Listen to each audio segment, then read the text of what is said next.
Welcome everyone. One of the purposes of this training video is to look at one new way to deliver training to everyone in a more efficient way, which you can watch in your own time and you can watch over again if you want to. So feedback on the format would be appreciated, please, to see if we carry on using this in the future. But the main purpose of the presentation is to look at the good lies model and give a little more explanation as to the concept and how it fits with Asset Plus. Now, we can't really look at this model without first referencing the risk, needs, responsivity model, as the good lies model stems from this. Now, I'm sure most of you know of the risk, needs and responsivity model, but what I want to do is just a little quick recap on it. So there are three core principles to this. There's the principles of risk, need and, not surprisingly, responsivity.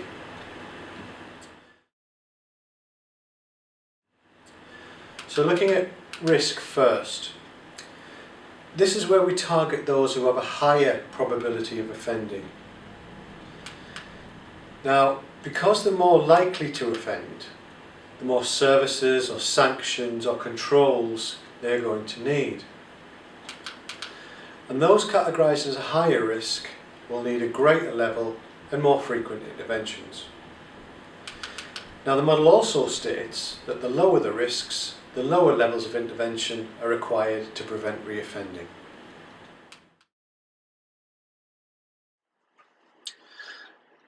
Looking at need, these are the risk factors that are directly linked to criminal behaviour. So these are the things that are likely to increase the chance of reoffending.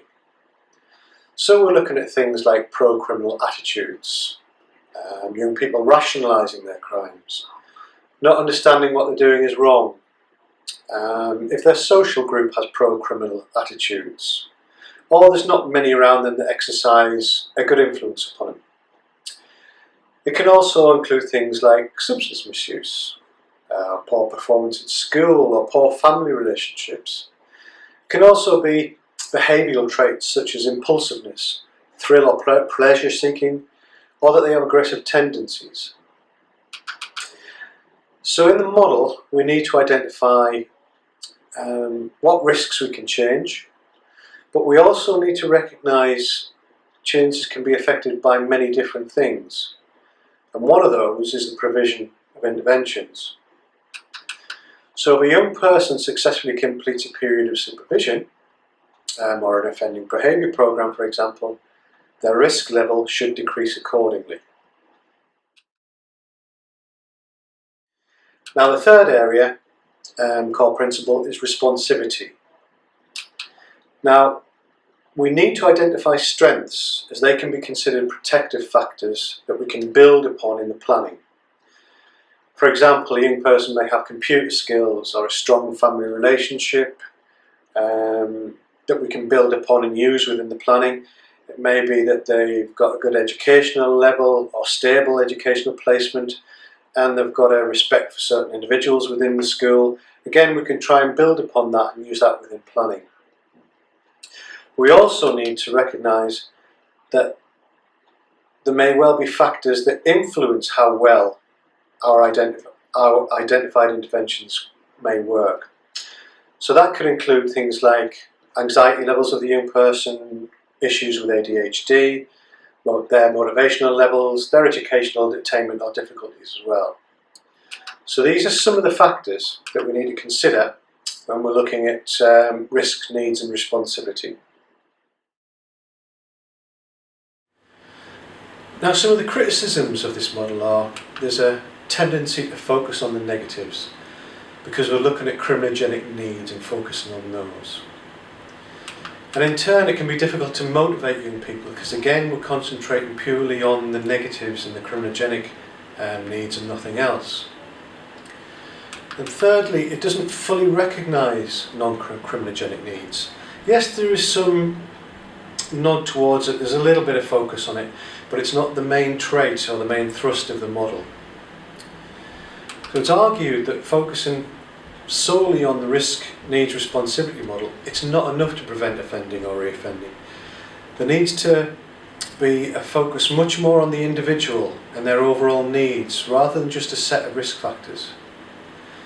And in doing this, we can increase a young person's capacity to lead a better life, in other words a good life, which in turn reduces the likelihood of offending and re-offending. So the Good Lives model works on the premise that we need to equip young people to help them to achieve their goals in life, and that's through non-offending behaviour. So rather than looking at an individual's risk factors alone, we need to look at how we can improve that young person's life by not only looking at their needs, but also what goals and opportunities they have. So the Good Lives model is a much more strengths and positive orientated approach as compared to the risk need responsivity model. Now the Good Lives model works on the premise that we all have needs, and it identifies what's called 11 primary human goods that we all try to obtain. Now it's probably useful or better to think of these primary human goods as goals or needs. We'll briefly look at all 11, but I'll go into a little bit more detail, not a huge amount, over the next few slides as well. So the first one that we're looking at is life. This includes healthy living and functioning in basic human needs. There's knowledge, and this is about how well informed someone feels about things that are important to them, be that education or an interest they have in a non-academic subject. There's excellence in play, and this is about hobbies and recreational pursuits.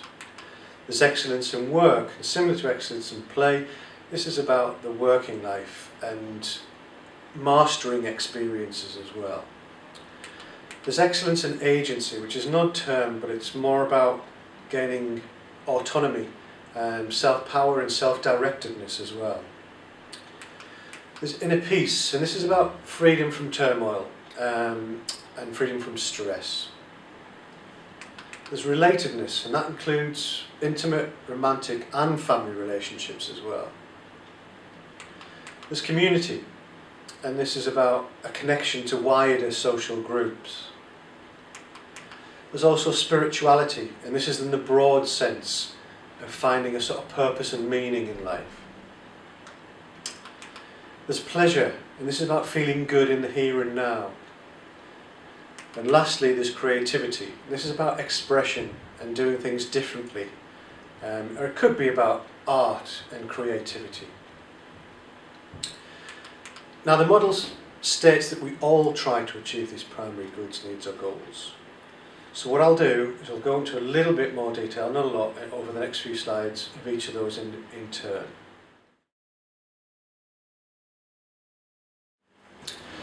So the first is life.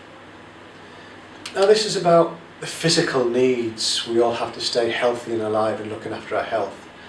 And it's about possibly engaging in activities to reduce stress like exercise, but it's also about basic needs such as food and shelter. It can also include things like a healthy diet. Now some negative behaviours could be about somebody stealing money for food or stealing clothes. So it could be about material goods that we need to stay healthy and alive.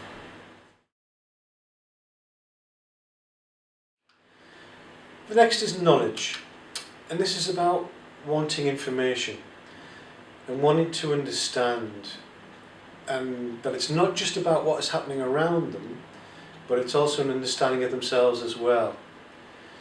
It's also about actively seeking that knowledge, and that could be through self-study or reading, talking with others, or more formally about attending school or training. So it's about recognising the importance of understanding and learning, and of being able to understand their own behaviour. Some of the issues could be a lack of knowledge of boundaries, or a lack of knowledge of the impact of their behaviours. Or it could be somebody actively defending or arguing their offending behaviour and trying to present evidence for it, but in a twisted form. Now the next section, excellence in work and play. Now group these two together. And essentially it's about wanting to engage and wanting to be the best you can. It's about advancing in both hobbies and work pursuits and about wanting that. And it could be about seeking meaningful work or employment, or it could be simply about being good at a sport or hobby and trying to be better than what you are at it. So it's about self-improvement in work and in play. Next area is excellence and agency. Now this is about a young person seeking independence and autonomy and having a personal choice. It's also about gaining respect from others, and they show that they have a goal-orientated approach in terms of their thoughts and behaviours. Now some of the negatives could be about dominance or control, or assertiveness turning into aggressive behaviours. It could also be offending or other antisocial behaviour or actions to gain respect as well.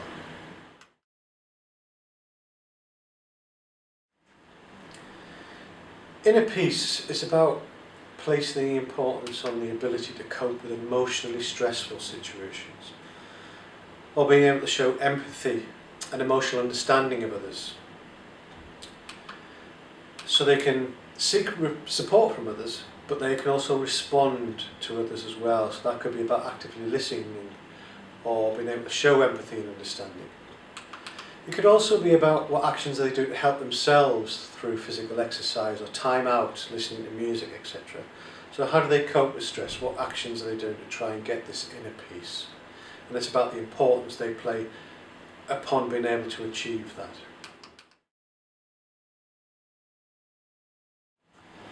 So the next primary human good is relatedness. And this is about placing importance on establishing new bonds and friends and maintaining existing relationships as well. It's also about establishing romantic and intimate relationships and maintaining them. So I guess essentially it's about family, partners and friendships.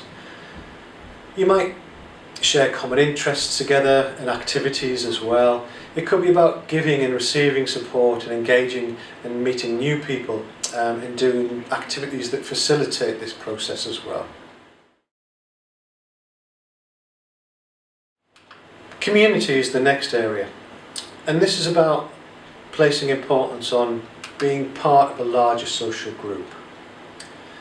Now that social group could be about sports, other recreational activities as well. And it's about placing importance on shared interests, values and goals.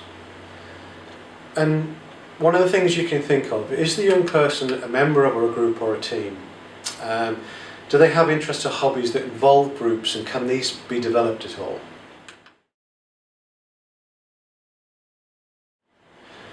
The next area is spirituality. And remember, this is in the widest sense of the term. So, does the young person look to act ethically, have the ability to act ethically? Does this show or give any purpose or meaning to what they do in terms of how they're thinking and what they're doing? Now we said it's not necessarily a religious element, but it could be. It could be that they gain importance, that there is an importance in a religious activity for them, or they get something important from that. Think also about, does the young person actively avoid feelings of alienation or meaningless? Do they actively look for groups to show a purpose or have a meaning to what they do? Now some of the issues with spirituality could be that the individual focus solely on their own needs. They end up with distorted beliefs around offending behaviour. Or they could have a sense of belonging to a group who condone or actively pursue offending behaviours as well. So remember, it's about actions the young person shows to give sort of purpose or meaning for themselves. The next area is happiness. And this is about importance being placed on general life satisfaction. And this could be about engaging in activities that result in a sense of pleasure. Sense of pleasure in the here and now. It could be about socialisation as well. Or it could be activities that give satisfaction, contentment or fulfilment. Now it could also involve thrill-seeking behaviour. Now remember, that could be negative or positive in terms of that thrill-seeking.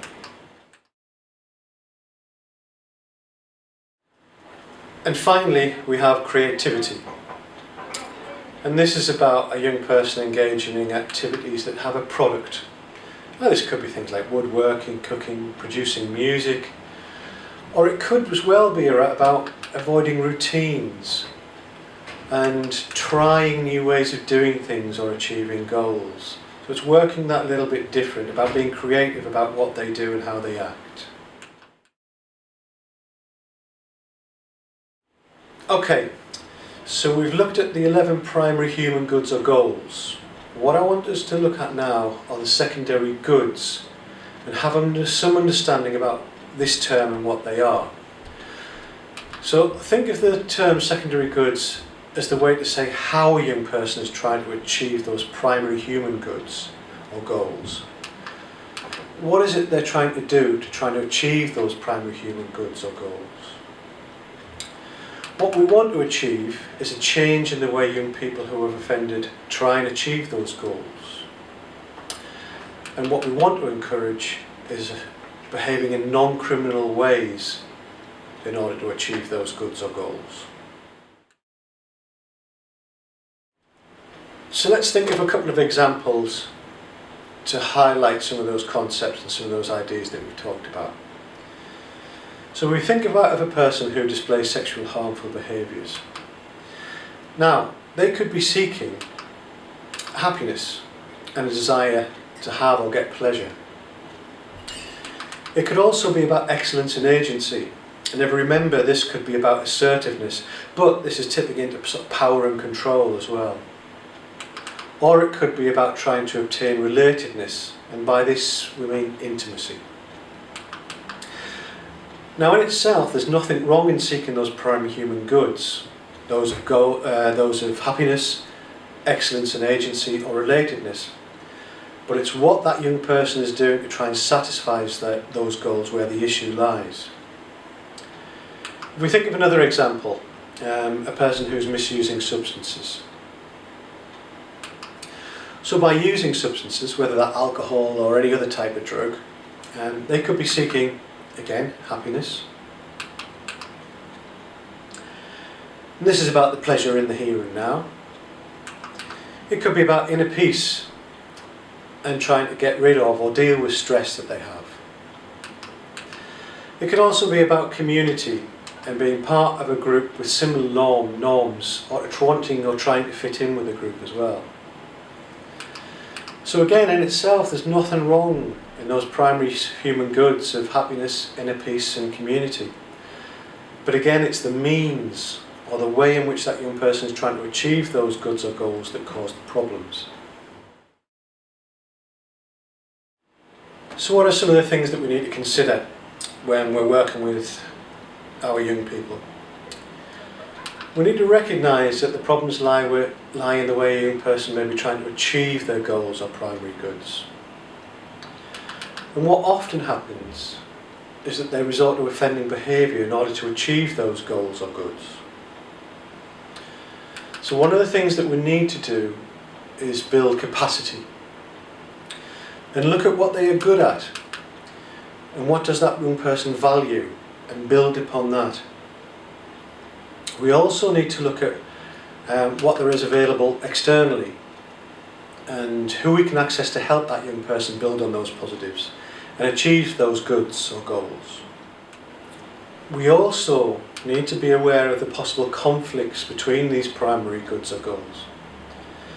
So for example, someone may value excellence in play and relatedness. They may love playing football and want to get better at it, want to practice as much as possible, but they also value the importance on their relationship with their partner, reflecting the relatedness primary good or goal. There are obvious conflicts that this could cause, and we need to be aware of these. This leads us to thinking of scope, and we need to recognise that important primary goods or goals that should be addressed are not, and all the energies are going into other areas, causing an imbalance We need to be aware of that. So remember, what we need to be thinking about is the means, so in other words, what that young person is doing to achieve those goods, the capacity, conflict and scope. So in our assessments, we need to explore what goods or goals is that young person achieving or wanting to achieve. We also need to think about what was present at the time of their offending and what was missing in terms of those primary human goods and what was important to them. And also think about, on a day-to-day level, what is that young person actually doing or not doing in trying to reach those goals and needs or primary human goods. So following from the last slide, we need to think about what is being sought. We also need to remember and think about the means. And offending often reflects socially unacceptable and often personally frustrating attempts to pursue primary needs. And the problem is not the primary needs or primary human goods that are being sought, but it's the way young people are seeking to meet those needs. We also need to think about capacity and identify strengths and build on these and identify who and what can help that young person, and think both about sort of internal and external as well. We also need to think about scope and are important needs not being addressed that should be, and also recognise conflict. Does the pursuit of one jeopardise another? So when we think about our planning, we need to think about these goals and not forgetting risk management. But don't forget, in taking this approach, we're managing risk in a much more strength-based framework.